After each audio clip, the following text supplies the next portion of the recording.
Good morning, dear students. Today's topic is figures of speech in the poem Macavity the Mysterious Cat.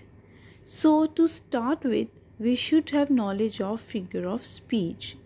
It is a word or phrase used in a non literal sense for rhetorical or vivid effect. Simile. A simile is a figure of speech in which two dissimilar objects are compared and the comparison is made clear by the use of terms like, such as, and so on.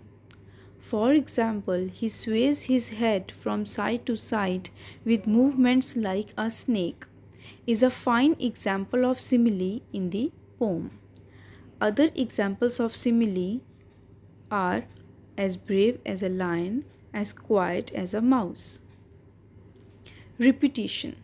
Repetition is a literary device that repeats the same words or phrases or a full sentence or a poetical line a few times to make an idea clearer and more memorable. The lines "Macavity is not there" has been repeated a number of times in the poem to emphasize on the fact that the cat is too clever to be caught. Macavity, Macavity, there is no one like Macavity is another line which is repeated in the poem to highlight the fact that there is only one criminal mastermind and that is Macavity alone. Alliteration. The occurrence of the same letter or sound at the beginning of adjacent or closely connected words. If we look at the examples, he has broken every human law, he breaks the law of gravity. Another is Macavity is a ginger cat, he is very tall and thin. Assonance.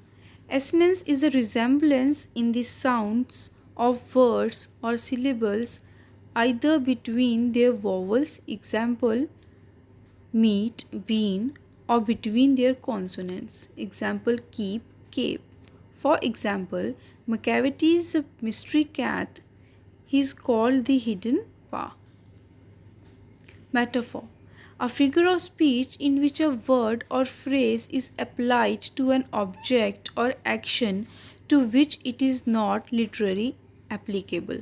For example, for he is a fiend in felon shape, a monster of depravity. Next is imagery.